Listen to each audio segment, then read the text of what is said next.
Elementary music teacher friend, you love what you do, but you might feel unappreciated and, in fact, unseen some days. You may even feel like you're on a music teacher island and just want to connect with other music teachers who can relate to both your struggles and wins when it comes to teaching elementary music. I get you and understand completely the feelings you're having. That's why each and every week, the Elementary Music Teacher Podcast will provide you with solo and guest episodes that will help you realize you're not alone in your music teaching journey. Throughout each episode, my goal is for you to be able to walk away with actionable steps and ideas to help you feel like you're ready to take on the new week with whatever challenges may be thrown your way. Hi, I'm your host, Jessica Peresta, and I'm so glad you're here.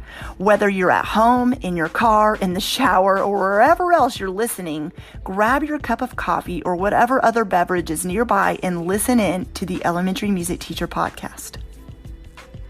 Welcome back to the podcast. I am joined today by a guest, Amy Walworth, and I am so excited to have her on today to talk about teaching music on a cart. I was telling her before I pushed record that this is a question I have been asked a lot, not just during COVID, but all the time. But I also know this is something I do not have personal experience with. So I know if I don't know the answer, I love to find someone who does. And Amy is going to introduce herself, but I also know she just wrote a book about this too, because that obviously means she has probably been asked this question a billion times as well. So, Amy, why don't we just start by you introducing yourself and letting the listeners know a little bit more about you? Okay. Wow. This is so exciting. It's so nice to actually talk to you in person. I have been listening to your podcast for so many years, and I have learned so much and have been inspired. You have no idea the impact your podcast has had on me personally. Oh, you're gonna make me cry. My teaching, I can't tell you what an honor it is to have this conversation and be here with you. And I really owe it to the interview you did with Sarah Gulish with F Flat Books. I don't know, maybe it was right when she had first launched, it would have been maybe 2 years ago. I don't know. Mm-hmm. But then, she came on, she was talking about F Flat Books, and she was talking about how she was really advocating for us music educators to get our work out into the world and providing that platform. And that is exactly where I was in my career right then. I had all of these ideas. I found myself in this position of teaching on a cart at 5 different schools, and I had finally gotten somewhere with it after 5 years. I'll tell you all the history of how I got there. Yeah. And how I ended up in that position. But I wanted to get it all down on some paper and help people, because so many people are having to teach that way now and having to survive through it. And I'm like, I have figured some things out, and I really am at a point where I want to tell people and get it out there. And I heard this interview, and I'm like, holy cow. You're like, wow, oh. This is for me. And I have to meet her. I have to meet Sarah. And so I contacted her, and we connected right away. And then we started working together. It was another year before I was actually able to get, probably that work into where it is now. And finally it has been released, I think back in August. So I was just so thankful. I heard about F Flat Books from your podcast. So I'm so thankful. I'll talk more about my book later, but just a bit about me, how I got started, what I do in my life as a musician, as a music educator right now. I have to credit my experience as a musician with my early childhood days in church. That's where it all started with me. My mom was the children's choir director, and we were in the church probably 4 days a week. And we had this amazing adult choir, and of course the children's choir. And I was just always doing music as a child. And so I really think it all started there for me. And of course, my mom noticed right away that I was really loving it. And she put me into piano lessons and dance and all kinds of things. But so I ended up going to college. I knew in 7th grade, when my band director let me stand up in front of the class and direct one day, it was that moment. Think about the moments we can give our students sometimes. It's all it took for me was that teacher letting me just take the baton and lead the class through the warm-ups. And I was like, this is it. I want to do this for my life. And so I didn't end up becoming a band director. I thought I was going to be. When I went into music education, I went to Cumberland University, which is a small private school in Cumberland, Lebanon, Tennessee, right outside of Nashville, about 25 minutes or so. So I got my music education degree there, and I met my husband there in Lebanon. And we ended up going out to the University of Nebraska to get our graduate degrees. And I got my master's of music education at the University of Nebraska at Kearney, actually. Studied with some amazing teachers there. And my husband got his degree in music composition. But I went ahead and started my teaching job in Nebraska, and I'm from Kentucky and Tennessee, and I'm here in the Nashville area right now. But I started my teaching career in a very small rural town. It was a K-12 all-in-one building situation where I had to teach elementary, junior high choir, high school marching band, you name it, I did it. right out of college. It was a really good learning experience. Oh, I'm sure. But it was very overwhelming, and as you imagine, it was a struggle. My early days of teaching were experimental. As it is for all of us. Oh my gosh, it was crazy, but I learned so much. So after 3 years, I had a principal basically tell me, I had really struggled in classroom management. I had really struggled teaching everything. I think I was ready to move on at that point. But I had a principal that basically said, you know what, you might need to move on. This may not be the position for you. So that was really hard because teaching was my passion. At that point I had taken Orschelwerk 1, I had taken level 1 and level 2. I went all the way out to San Francisco to study with Doug Goodkin, Paul Kraberry. I took level 2 with Paul Kraberry and Doug Goodkin, and it was incredible. And I was like, this is my life. What is going on here? I have administrators telling me that I maybe didn't have what it took. That was really, really hard for me. I remember just being at a complete loss at that point, because I knew that teaching was where I belonged. And that's, God needed me there. That's where I was meant to be. And so I took another position. I got offered another position teaching K-5, which was a huge relief because elementary was where I wanted to be. And so I was in a K-5 position and I loved it. I had a full Orff instrumentarium. I had everything. I had very supportive parents. I had everything I needed, but I struggled. I struggled still with classroom management, and I struggled with just managing all the things. And so basically I had 2 different principals there at that new position, and they both pretty much said similar things, that I was really lacking in some things, in some classroom management things. And I was so heartbroken because I had such a passion for what I was doing. I knew what I was doing was right, but something wasn't there yet. Something wasn't working for me. And so I had just had my first child after 3 years. And I decided, you know what, maybe I thought this teaching thing was for me, but maybe it's not. I really wanted to stay home with my newborn. And I'm like, well, homeschooling is where I belong. Maybe that's what I meant to do. And so I left my job. My husband was doing pretty well at that point, so that I could stay home, and I stopped teaching. I was told I really was not good enough, basically. And so I really didn't have any support to grow. So I left, and so the next 3 years were probably the most difficult years of my life. Definitely something was missing there. And my husband actually ended up losing his job, and we pretty much lost everything. It was a really difficult time. And so we had to leave Nebraska. We moved back home to Tennessee, back home to Lebanon. We had to move in with my in-laws. That was lovely, let me tell you. And at that point, I was pregnant with my second son.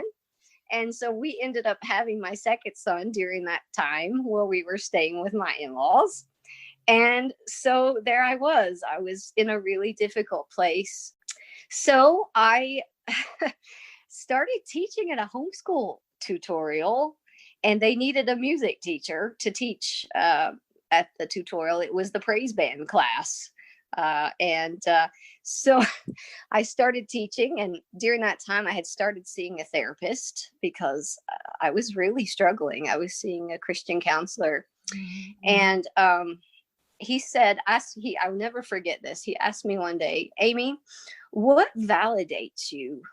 What validates you? And I really didn't know what he meant at that point. But then I was teaching the praise band class one day, and after I came home that day, it clicked. And I'm like, this validates me. When I was leading those kids today, that is where I'm supposed to be. And so at that point, it was July. And I'm like, I have to go back to teaching. That is where I'm supposed to be. And so I started scrambling, looking for jobs that might be open before the school year started in August. And the only job that was open was about 45 minutes from Lebanon, in a town called Lafayette, Macon County, Tennessee. And so I called, and they, set up the interview. They were very excited that someone was coming to interview for the position.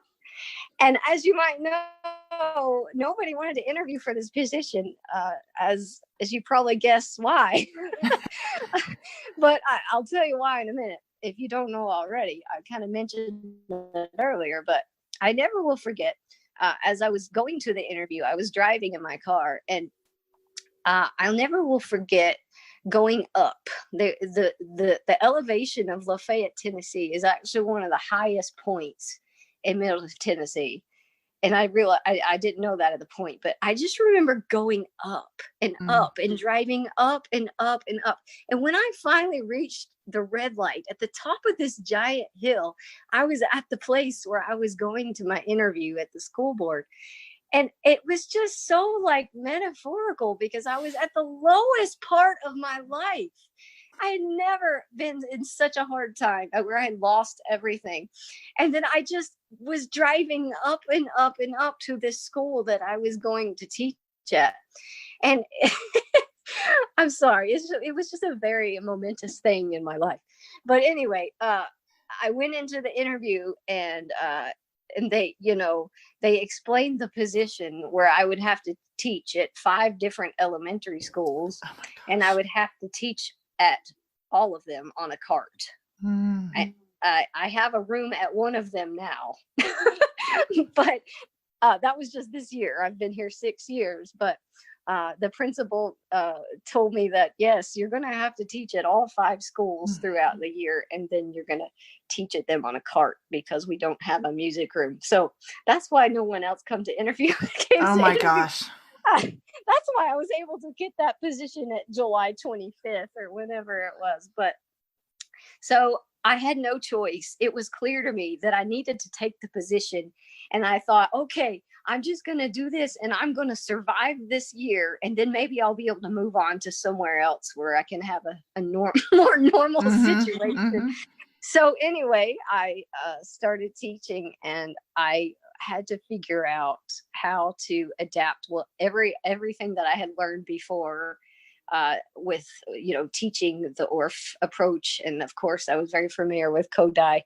How to do that on a cart, traveling between 5 different schools. So I only have to manage 3 schools at one time. I do 3 schools the first half of the year and 3 schools the second half of the year, but one of those schools stays the same, if that makes sense. It's kind of my home school.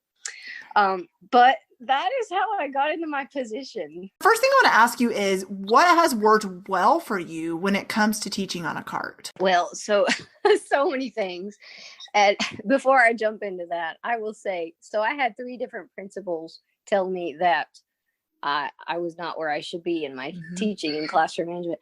I will say, I really feel that God brought me to where I am. And he's made that very clear as I have interviewed for other positions and that door closed. And it was very clear to me that I was meant to be here for so many reasons. I am there. I'm the best teacher that I've always dreamed of being. And it was getting this position to mold and shape me into that teacher. I love that. It's the obstacles that I have had to overcome. It's the cart teaching process and the everything about going about that made it all come together for me and finally molded me into the teacher that I am. And so I will continue to share with that about what all happened to get me to where I am. I think one of the main things is it is advocacy for what we do. We are a traveling circus show. We are in those classrooms, and a lot of times the teachers get to see what we do. And that has been so important for advocacy, I think. A lot of teachers that are teaching on a cart, they don't really feel comfortable with the classroom teacher staying in there. And of course, I didn't either in the early days, but now I welcome them to stay. I know how hard it is to work outside of your room where your desk is not. And I say, you can do what you need to do, because I have seen the benefits of them being in the room and seeing, they get to see what we do and the awesome things we do in elementary music. Of course, I'm very clear, and I try to, set those expectations with that teacher, open that door of communication from day one, and just, try to get on the same page with him, because it's an awkward situation teaching in somebody else's room. And you got to really let them feel like they can come to you with any issues, and just start building that relationship right away, because the students need to see you on the same page with their classroom teacher as much as possible. But, I know some people don't feel comfortable having that teacher in the room. So, you need to do what works for you. But I have seen benefits of the teachers being in the room. But yeah, before the first day, I would say, set up a time to meet with each teacher, or send an email school-wide and just let them know your expectations, and really let them open that door of communication. Let them feel like they can come to you, whether it be noise issues, if you're playing instruments in the class next door, and they're taking a test in the next room. Let the teachers feel like they don't have to go around you and go to the administrator. Let them feel like they can just, say, hey, we're taking a test. Is there something that we could, can you change what you're doing at the moment for just a few minutes? And unfortunately, sometimes we have to do that. We have to adapt. Just letting them know that it's okay to come to you has been a really good thing. In this awkward situation that we find ourselves in. Yeah, I love that. I think relationship building with other teachers is so important anyways. And so I love that you said that. Let them know, even like the very first week of school, like, talk to me. Like, I'm an open book. Let me know any of your frustrations. Tell me if it's too loud in here, whatever. I remember teachers doing that with me during testing week, and me that Yeah. knowing they're frustrated because it was loud. I'm like, okay, so we had a compromise of like, what is okay in here to do, especially the teachers that were in the same hall as me. The ones across the school didn't really bother them, but I realized, okay, during testing week, I had to modify what I was doing. So it's just keeping the line of Yeah. communications open. I love that. You probably have seen this as well, but on social media or even in person or wherever, that there are a lot of frustrations that come up when it comes to teaching on a cart. What are a few of those that you've seen come up with teachers who were all of a sudden, during COVID, were thrown into teaching on a cart and maybe it was brand new, or even frustrations you felt when you started out that maybe you would love to address for teachers listening in? Well, it's hard.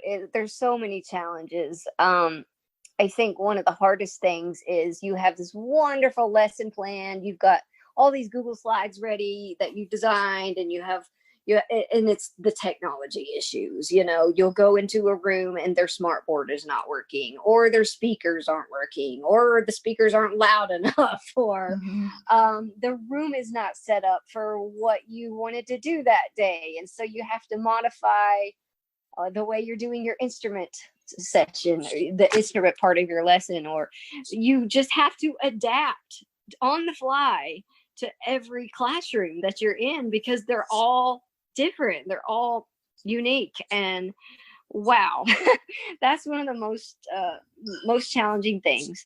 And also just having to, at the end of the lesson, pack it up and run to the next place. Sometimes I would be scheduled on complete opposite ends of the building, and I would literally have to run down the hall to get to, and just so I can they only give me 30 minutes in my position to teach my lesson, and there's no transition time. So I only really get to see them 20 minutes by the time I get in and out of there. 25 on a really good day if I don't have to run across the school. So it's really, really challenging in that you can't have your room preset. You can't have it all set up the way you need it for your lesson. So you have to plan accordingly, and you can't do the same things that you would in a music room. And so that's one of the most, the hardest things. So when you started teaching on a cart and you were aware that let's be honest, you're in someone else's classroom. And like you said, you get there and something is broken, or the classroom isn't set the way it usually was. So were you in your mind were thinking you're going to do something and you had to change it up and adapt, like you said. How do you get past those feelings of frustration or feel like you're like, oh, I'm just so overwhelmed doing this? Like, how did you move past those feelings, if I can ask you? I have to think back to about 6 years ago. I've been teaching this way for 6 years, and it's just become so natural to me. Yeah. In fact, this year, when they gave me a room at one of my schools, I actually had to relearn how to teach in a classroom. And it was kind of a shocker to me. Oh, wait, I have to do a seating chart. I was used to just walking into a classroom and all those things were already set in place. I didn't have to tell them where to sit. They had their assigned spots. This is very especially helpful in kindergarten. It's just easier. The behavior is better generally the behavior is better when you go into their classroom. They're already in a structured environment that's been set, and you can just roll with it. You can go in and roll. Generally speaking, not all of our classroom teachers have excellent classroom management and procedures set in place, but generally speaking, I could just roll in and go. But when I had a classroom this year, I had to rethink some of those things, like, okay, how are they going to come in the room? Where are they going to sit? How are we going to line up at the door? Because I hadn't done that in 6 years, well, plus 3 years of not teaching. So I had to rethink some of those. Speaking of advantages of benefits, when you're on a cart, especially with like kindergarten and first grade, you just walk in, they have a spot on a rug, and they're in their home environment. So it is easy just to pull up my cajon, sit and get my auto harp on my lap and just go, So that is one of the advantages, I will say, this popped into my head, I'm sorry, randomly. Also, I found just going into the classroom, it is so much easier to teach cross-curricular lessons. The teachers would be seeing me teach like the Star Spangled Banner, for example, and they'd be like, oh, I'm going to be teaching that here. Why don't we try to time it so that we're teaching at the same time? So we found each other naturally. We found a lot of cross-curricular things happening that was really cool, and I got to see, being in the room, what they're studying. You're in their environment. And so naturally, some of the things that I was teaching would tie into it because, so there's a lot of good things that can happen. When you were talking, it made me think of any first year teacher new at doing anything, right? Yeah. Like whether you're new to virtual teaching or whether you're new teacher period, or whether you're new from, let's say you went from secondary to elementary or from a classroom setting to a CART situation. When I was hearing you talking about, even you saying in a 30-minute class period, you might teach 20 minutes to have time to pack up and get to the other class period. The other class. Or you were even saying how it was an adjustment for you to go from teaching on a cart to back to the classroom. Mm-hmm. When you were talking, I was just thinking that it just takes time. It just kept replaying over in my head. It just takes time. Give it time, give it time, give it time. So for teachers that are new to teaching on a cart, or maybe they found themselves this year teaching on a cart for the first time even, would that be your advice? Is just to give yourself grace and know that it will get easier the more you do it? It does. Read my book. That'll help. Yeah. And they'll fall into a routine. Yeah. There's so many days that I just wanted out of that position so quickly. I'm like, this is not acceptable. This is not possible. These kids aren't being served like they should be served. This is, they hadn't had a consistent music teacher in so many years. The reason why is due to the fact that they are waiting on a new school building to be built. Of course, they told me when I interviewed, we have this infrastructure issue here, and until they build a new school building, the position is just this way, and it's very stressful, and it's just something that I had to adapt to and just make the best of. And I climbed the mountain and I became stronger for it. Yes. And I have hopes that they're building a new elementary school soon, and I have been promised to have a music room, and I will probably only be in that one school. So there is hope. Yeah. And in this process, I will continue to grow as a music teacher and help people around the world that are having to learn how to teach like this. Mm-hmm. So. Mm-hmm. All right. So let's talk about decorating your cart. Now, I don't just mean like cute decorations, although that is something I get asked a lot about too. But how do you decide? Let me start. I'm going to have a couple questions here. So let me start with this. When you have your cart, what do you put where? Let's start with that question. I find keeping the cart as simple as possible is really the way to go. I have seen some carts on social media that are just hugely, it's like a classroom on wheels, and that may work for you. That may be what you need, but I have found in my position to keep it simple. Mm-hmm. And it just put on the cart what you need that day.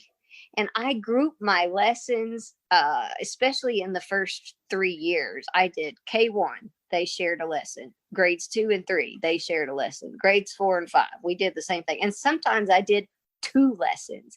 And as I went through the day, through the week, it naturally just differentiated. I just learned how to make what I did work for each grade level. But start simply, not only with the cart, but with lesson planning, because you don't have space to carry everything for 5 or 6 lessons, nor does your brain and your body want to, to deal with that. Keep it simple, right? Just try to keep what you absolutely need on the cart.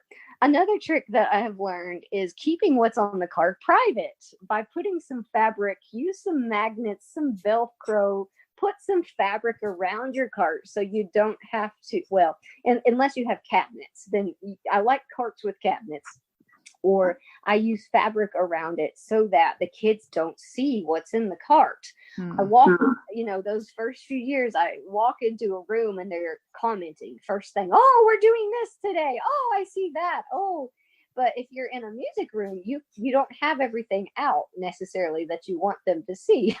It could become a distraction when you walk in the room. And so, keeping things covered until you want to bring them out in the lesson, whether it be a puppet or some really special instruments, that has been very helpful.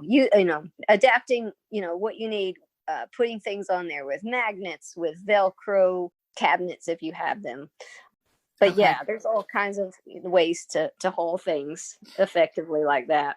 Okay, my second question is, where do you keep your stuff when you're not putting it on the cart? Do you have a storage area somewhere in the school? Or I do. Or does it all just stay on the cart all the time? Oh gosh, no, I have an office at one of my schools that they gave me a corner of the stage in the back. Oh gosh.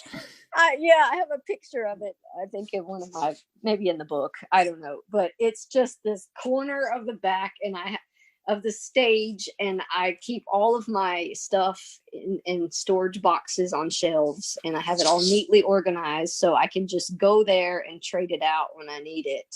And I carry things between schools with a rolling suitcase. That has been really good. And I just plan what I need for the week, and I load it up in my suitcase, and then I'll carry it from there. But yeah, I do have a main storage area at, say, my homeschool. Okay, awesome. So do you have any other advice about teaching on a cart, or anything you want to show teachers who are like, if I find myself in that situation, I'm feeling a little bit overwhelmed? Any advice for them?